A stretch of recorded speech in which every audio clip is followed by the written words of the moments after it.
When you hear people talking about your network is your net worth, that is 100% true. But your network is also your mindset. I think when most people think about entrepreneurship, especially people who aren't entrepreneurs, they think about money, greed, power, control. But if you are an entrepreneur, you know that's not what it's about. It's about serving. It's about impact. It's about purpose. And I had a very, very, very unique conversation yesterday with a brilliant entrepreneur who has accomplished wonders in his life. And this was in a group setting. And so what he said was, we need money, but we do not like money. Let me repeat that. We need money. That's the harsh truth. We need money. There's nothing you can do, but we don't like it. We're not entrepreneurs in order to make money. We are entrepreneurs in order to fulfill our purpose, in order to make an impact on the community, in order to help the world. And money is a byproduct, something that is necessary, but not something that we need, not something that we like, something that we need. And I think what's very important is, as redemptive entrepreneurs, which is what we call it, serving God, being redemptive, doing what we can to help the world, to bring a beneficial impact to the world. What we need to do is we need to stick to our principles rather than chasing profit through trends that are frankly out of line with our principles, with our morals, with our values, with our goals, with our mission. And I mean, let's be honest. Let's just be 100% honest. Redemptive entrepreneurship, it hurts. It's not the easy way. It's not the easy way, but it's the way where you can both be financially successful, because that's what a lot of entrepreneurs want. It is what a lot of entrepreneurs want, but also you can be redemptive. Also, you can genuinely help people, your partners, your shareholders, your vendors, your customers, and so on. You can help all of these people. And he brought up another killer point. He said, everybody has an exploitative heart. Everybody deep down just wants to be exploitative. They just want to have everything. And so it's hard. Again, redemptive entrepreneurship hurts, but it is better. So he posed a question for us. He said, think about how we can be more redemptive in 3 different spaces: strategy, leadership, and operations. And after that conversation, what really stuck out to me was a sentence that he had in strategy, in brand specifically.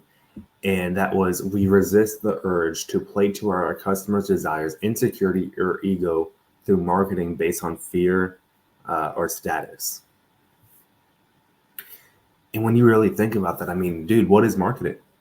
What is sales? Most of marketing is based off either attracting prospects via their desires, or instilling fear or FOMO of not using your product or service via their fears or insecurities. Now, my friend Darren Ho, great guy. I liked what he said about each one of us having exploitative hearts in some sense, because it seems to be that for every massively financially, objectively successful redemptive entrepreneur you see, you also see an arguably exploitative entrepreneur who in many cases may be even more financially successful than their redemptive counterpart.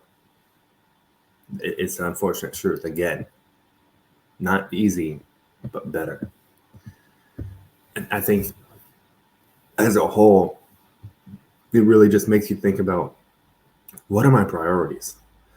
What are my values? What are my principles? And what do I truly want from my life, from my business, from my career, from my network, from my relationships? What do I want? What are my principles? What are my values? What are my priorities? Something to think about. And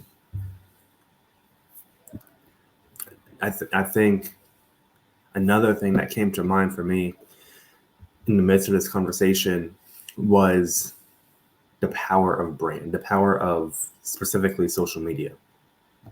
Because social media is amazing, but there are loads of people who misuse it. There are loads of people who, for example, they act like they're a mentor. They act like, oh, I'm going to help you build a $10 million real estate business, but I've never done a single real estate transaction in my life. Or maybe I've done 1 or 2 or 3 or 4 or 5. 2 plus 2 is not adding up. So, and the sad truth is, these are never going to end. These are never going to just disappear. These are never going to go away, right? But we can do what we can to not be a part of that. In fact, instead of being unethical, we can be ethical, but B, we can be redemptive. We can truly make an impact in every area of life. Now, another friend of mine, Ron Brumberger, I believe is his last name. He recently sold a business. Now he recently started another business, currently a solopreneur in this current business. And what he was talking about is the power of and instead of or. And I think that is extremely powerful, because I think oftentimes we're thinking the scarcity mindset. I can either have a $1 billion business, or I can have a beautiful family. I can either have a good relationship with God, or I can have a thriving business. I can either have X, or I can have Z. But what if we said, because I have a great relationship with God, I can have a great, beautiful family. I can have a great, thriving business. I can, and, not or. Powerful stuff. Now, another recurring theme this week in conversations, groups that I've been in, that I'm a part of, was a for-profit arm and a non-for-profit arm. And the general idea is that every single entrepreneur should have a for-profit arm, your business, but you should also have a non-profit arm, whether this is your passion project, whether this is something, just a way that you want to give back to the community. You should have a non-profit arm. And that keeps coming up. And I think that's very, very powerful. I was talking with a recent Butler University graduate, Kendra Ladig. Go check her out. She's a wedding photographer, usually high-end, I believe, weddings. And what she was saying is she went to South America, Lima, Peru, for 4 months for ministry.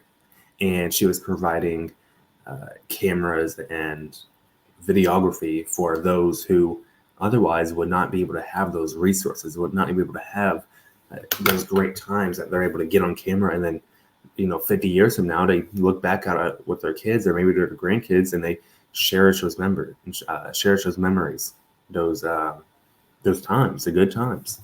And I mean, giving 4 months of your time, no money or little money, I don't know the situation exactly, but it's, as an entrepreneur, it seems tough. It's like the opportunity cost.